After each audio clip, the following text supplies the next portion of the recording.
Good evening, everybody. As clerk for this meeting this evening, I'd like to announce the first item on the agenda and ask for nominations from members of the subcommittee to appoint a chair for the duration of the subcommittee meeting. Good evening, everybody. I'm Councillor Fish and I will chair the subcommittee for this meeting. I'd like to introduce the members of the subcommittee. Along with me this evening, on my left I have Councillor Lydiard and on my right I have Councillor Arnold. Also in attendance are the licensing officers on this side, Paul Adams and Liz Cox, legal advisor Lois Bland and Clerk Kenna Healy. In the case of an emergency, please evacuate the building using the nearest available exit and congregate at the assembly point outside the college opposite the civic offices located at New Road Roundabout. Item 1 on the agenda is apologies, and I haven't received any apologies. Item 2 on the agenda, urgent business. I haven't been advised of any items of urgent business. Item 3 on the agenda, can I invite members of the subcommittee to declare any interests? None of us have any interests. Item 4 on the agenda, determination of an application for a review of a premises licence. I'd like to explain the process of the hearing. Firstly, the licensing officer will present their report. Following this, members and all relevant parties will have the opportunity to ask any questions. Then each party will be given the opportunity to give their case. This is also followed by questions from members and all parties. Once everyone has presented their case, all parties will have time to give a closing summary, with the licence holder having the final say.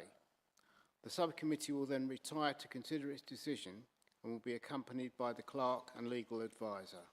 Does anyone have any questions? No. Do any of the parties have any further requests, in particular, permission for another person to appear, other than specified in their advance notice, for permission to cross-examine or any other requests? No.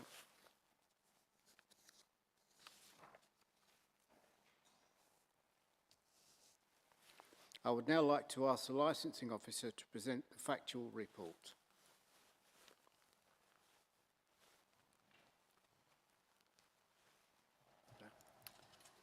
Thank you, Chair. An application has been received from Thurrock Council's Environmental Protection Team to review the premises licence for the new Courthouse, 39 King Street, Stamford-le-Hope. The review is on the grounds of prevention of public nuisance. Representations were also received from a local resident and Essex Police. The application was received on the 14th of November of last year and was submitted on behalf of Thurrock Council's Environmental Protection Team. The application stated that since August 2023, 57 noise complaints had been received relating directly to that premises. A noise abatement notice was served on the designated premises supervisor in March 24. A copy of the full application and documentation is at Appendix 1, which is at page, I can't read my writing, and a copy of the current premises licence Appendix 2 at page 33, and location map and photograph are at pages 49 to 51. A representation was received from a local resident, which is at page 53, Appendix 4. A representation was also received from Simon Barnes on behalf of Essex Police, which is at Appendix 5, page 55. During the consultation period, Environmental Protection also supplied some supplementary material to support the application, which is Appendix 6, page 59. The main part of the review application, Environmental Protection have requested some conditions relating to prevention of public nuisance. I won't read them out verbatim, they're listed in the report at 2.6. What it is important to note is that following the large-scale deregulation of regulated entertainment under this legislation, conditions relating to live music and recorded music, although they may appear on the licence, ordinarily they do not apply between the hours of 8 AM and 11 PM, which would apply to this premises. Section 16.55 of the statutory guidance under Section 182 of the Licensing Act says, on a review of a premises licence or club premises certificate, Section 177A, subsection 3 of the 2003 Act permits the licensing authority to lift the suspension and give renewed effect to an existing condition relating to music. Similarly, under Section 177A, subsection 4, a licensing authority may add a condition relating to music as if music was still a regulated entertainment and as if that premises licence or club premises certificate licensed the music. In both instances, the condition should include a statement that Section 177A would not apply to the condition. The premises licence holder was notified about the review application on the 14th of November in accordance with the legislation, and the next day it closed the premises with immediate effect and submitted an application to remove the designated premises supervisor. A copy of the email, I think, has been circulated explaining the actions they did take immediately at the premises. Under the Licensing Act, the licensing objectives are the prevention of crime and disorder, public safety, prevention of public nuisance and protection of children from harm.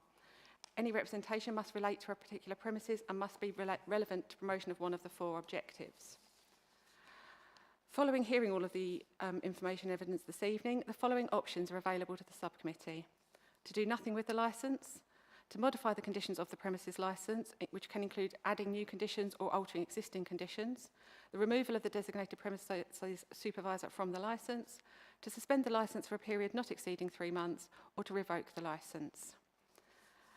The subcommittee are advised that the final decision should be based on the individual merits of this application and findings of fact made at this hearing, and this application must be determined within 5 working days of the conclusion of the hearing in accordance with paragraph 26 of the Licensing Act 2003, Hearings Regulations 2005. Thank you. Thank you. Do members have any questions of the Environmental Health Officer? Sorry. No. Sorry. Do members have any questions of the Licensing Officer? No? Okay. Does the licence holder or Environmental Health Officer have any questions of the Licensing Officer? No. Okay. No. Okay. I'd now like to ask the Environmental Health Officer to present their report.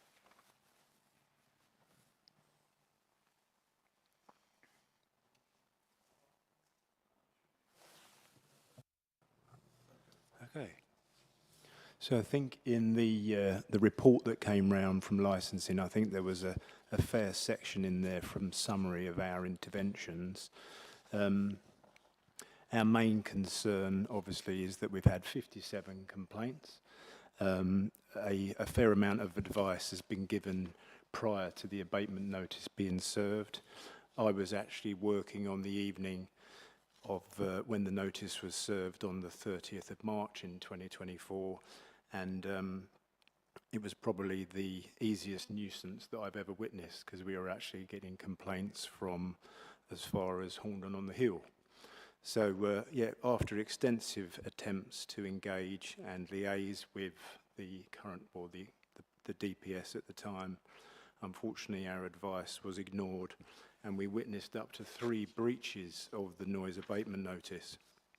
There was some tens applications that were put through. One event took place when we agreed to allow some events of playing the England game in the afternoon. Unfortunately, that then turned into a DJ set with music being played into the evening, a further breach of the notice. So, yeah, basically, we put forward 3 possible conditions that we think were entirely reasonable. It's based on the fact that we believe that there shouldn't routinely be music in outside areas because it's very difficult to control. Ultimately, having loud amplified music within the function room and controlled by a noise limiter seems the most reasonable way to stop nuisance happening again. So that's what we're asking for. Good. Thank you. Do members have any questions of the Environmental Health Officer?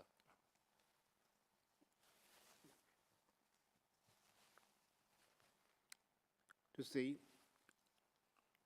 Licensing Officer or licence holder have any questions of the licensing officer? No, thank you.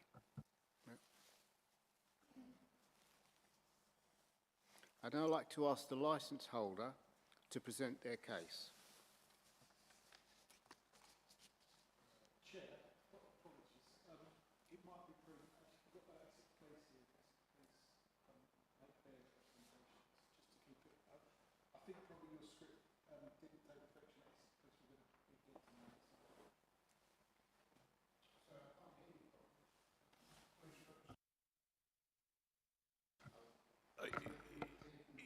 Yeah, it would be useful to hear from the police representative now and then go to the licence holders. Sorry. Thank you, sir. So my name is Simon Barnes. I'm the Essex Police Licensing Officer for the Thurrock District. I've made a representation in relation to this premises under the Crime and Disorder licensing objective due to a number of incidents that have occurred over the lot during the period of this, well, now previous DPS, particularly with some of these being linked to the same events that were indicated within the environmental health report. Obviously, the detail is in my representation. I do not mean to go through in depth, but the key aspect for our point of view is that there has to be some consideration of the fact that also there has been crime and disorder linked to the noise, which particularly regarding to the back garden area was of great concern, and we were also heading towards advising changes to the licence. But given the changes that have been recommended by environmental health, it may be prudent to allow their changes to take effect, as these would reduce our crime and disorder concerns, particularly with the removal of the deregulation from the premises, allowing for conditions to control where music and, as a result, patrons will be, particularly in the night period. But if there's any further questions from the members, I'm more than happy to go into further detail.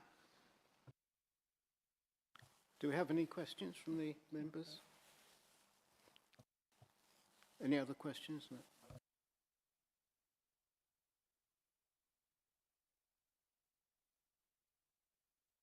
I'd now like to ask the licence holder to present their case. Chair, thank you very much indeed. My name is Taylor, Richard Taylor. I'm a solicitor instructed by Stonegate Group, and we served last week a statement from Mr. Wright, who is Stonegate's licensing director. He's as high as you go in Stonegate as far as licensing is concerned, and I hope you found that helpful. So what you will have seen is that we don't take issue with anything that has been said here. EI is the largest tenanted estate of tenanted public houses in the country. The new Courthouse is one of 3,000. And I think what the statement doesn't say, and maybe should, is that EI doesn't operate pubs.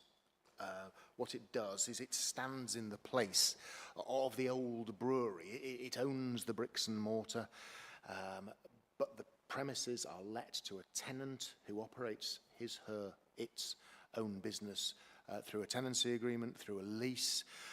But what that's all dependent upon is that tenant operating the premises properly. So there are safeguards built into the lease to ensure that if the tenant breaches the terms of the licence, doesn't do effectively as they're told, breaches the law, EI has an immediate right to terminate the tenancy. And that's effectively what's happened here.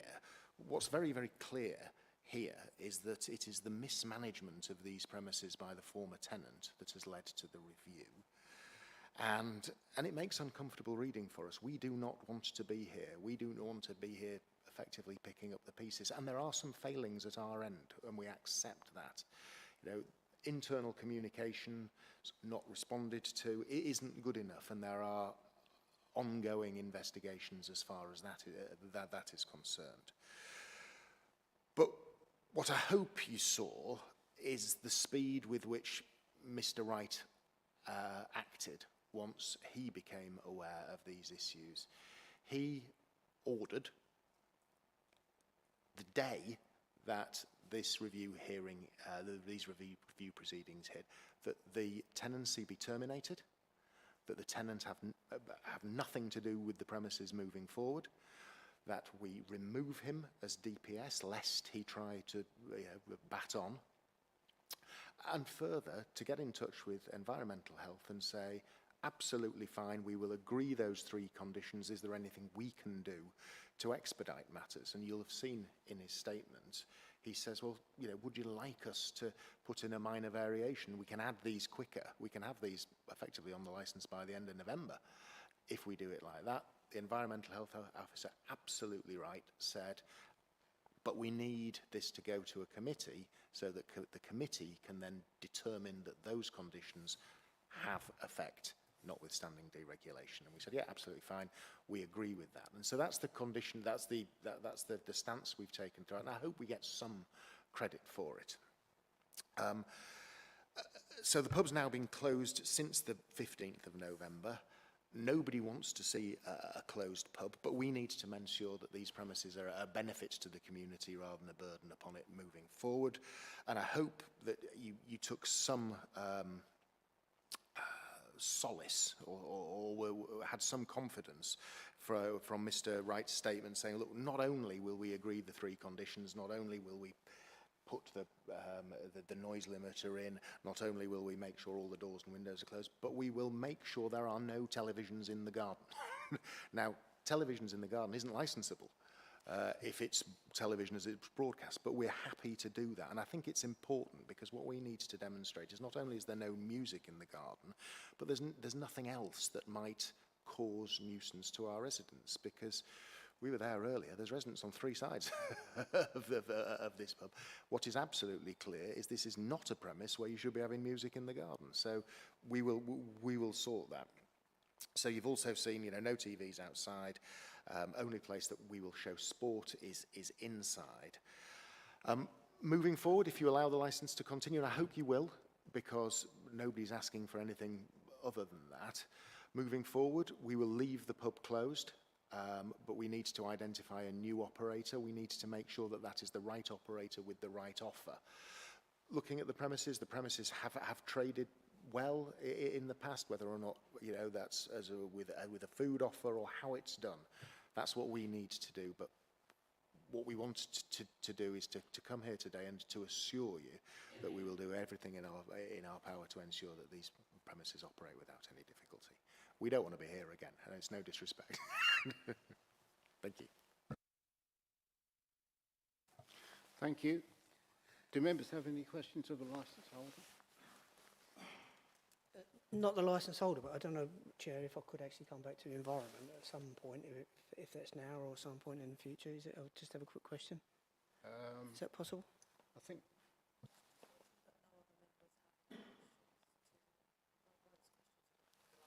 Yeah. No, I'm happy with your statement. Just before you ask the question, your question, because you could ask the question of the environmental health as well. Thank you, Chair. Right, so what I'd like to know is why it only came to light when you had the notice of the review that there'd been this problem, because it was ongoing for quite a while before you were aware of it, and how you're going to prevent that kind of issue happening in future. So it is on, sorry. So good evening, Paul Wright from EI Group. So it only came to my attention on when the review papers sort of landed on in my inbox.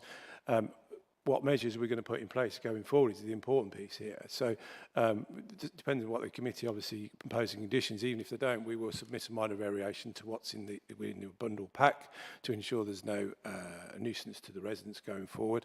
But there's a number of other measures that we can put in place. So obviously we will seek the right DPS to run the premises going forward. That is crucial because they're in day-to-day control.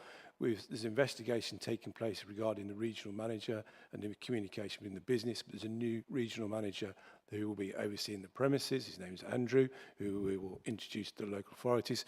And clearly it's got my ear. I'm here this evening. I will keep very close to the situation.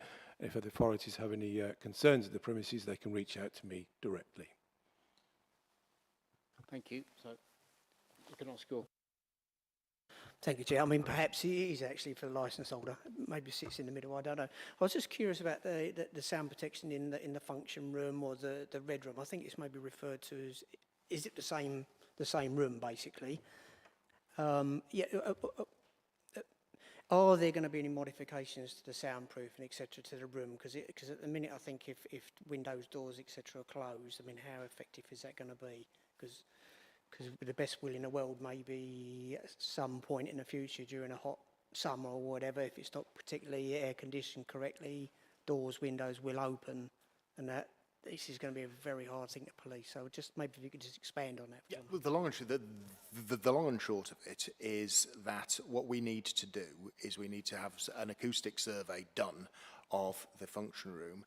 We then need to work out if there's going to be music played within it, how loud that can be so that it's not, it doesn't cause any nuisance. And you end up with a situation where the better the sound attenuation within, the louder you can have the music. If there's no sound attenuation, you can't have music at any particular volume. The better you have it, the louder it can be. Now, the conditions say you'll put a noise limiter in place, and it'll be set alongside environmental health.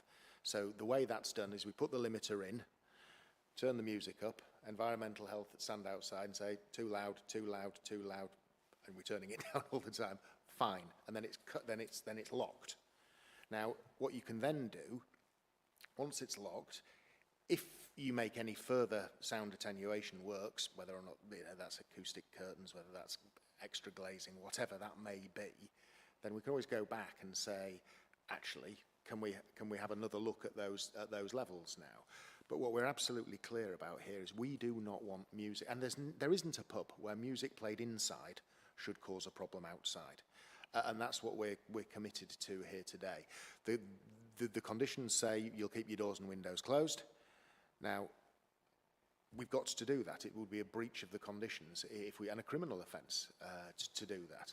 So it's very, very important that it's done and it's done properly. And there may be you may end up in a position, and we've had this before, where you say, well, it's going to be warm, but we want the windows open. Well, in which case, if the windows are open, we can't have the music. So you get to a position as well, are we going to need to put aircon in moving forward? So it's always movable, but these conditions are absolutely the right place to start, because with the noise limiter and dealing with the noise limiter alongside environmental health and getting it set at levels that are acceptable, the communication's there, it's at agreed levels, it can't be changed unless we go back to environmental health and say we've done X, Y, and Z, can we have another look at it? So we're very, very confident of that, and we've done that. There are 4,500 pubs. For Stonegate have 4,500 pubs. This is territory we've covered before. Okay, thank you. I mean, clearly you're the experts, and I'll sort of fall into line with that. But it's just kind of flagged a little thing in my mind, you know, like just coming back to those summer months where doors get flung open. Presumably they're not locked because of maybe fire escapes and the temptation going forward for those actually just to stay open. There's a piece of kit that we can put in. So once the noise sound limiter's been installed, you can put sensors on the door. So if the doors are open, it cuts the music off instantly. So that helps.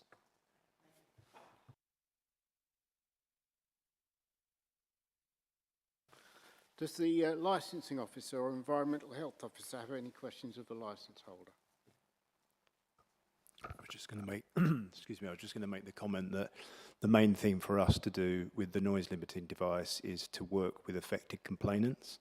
So it may be our opinion on what we believe is not going to cause a nuisance, but we have to expectation manage them appropriately and work with them at their address to agree a level that's reasonable without disclosing who those complainants are. So for us that can be tricky, but a noise limiting device, and very much in the way it works, is excellent control. Once that level is set, it's locked off in a cabinet, generally can't be changed. You're right in saying that if they spend more money on doing improvements inside, then we may have to revisit. But yeah, this is what we were looking for in the first place, and it could have been done some time back, but it sounds really positive that we're going to be able to do it now. So just really hoping that whoever, as the new DPS goes in, it really is their problem to manage this and be totally mindful of the notice is still in force. And ultimately, we complete weekend patrols and we'll be keeping an eye on the windows and doors. So it really needs to be complied with.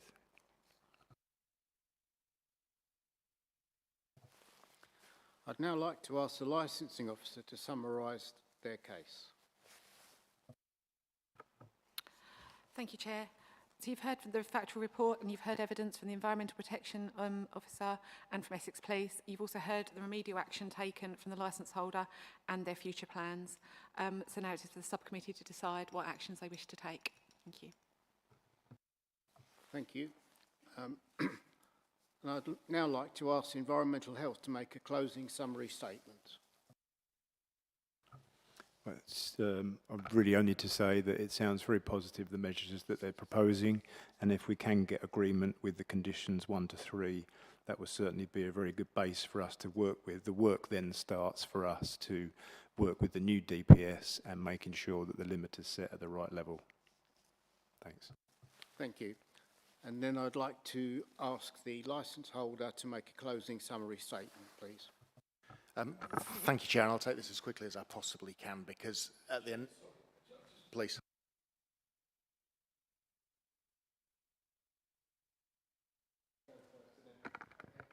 I'll be as quickly as I can. So obviously we are in support of what Environmental Health has recommended. We are grateful for what has been outlined already by the licence holder. Obviously, at this stage, we will be continuing to monitor the premises when it reopens along our side, Environmental Health. And all we would be asking at this stage is also for the assurances that the DPS will make contact with Essex Police once appointed so that we can discuss the security elements within the crime and disorder that we've made representations for. Okay, so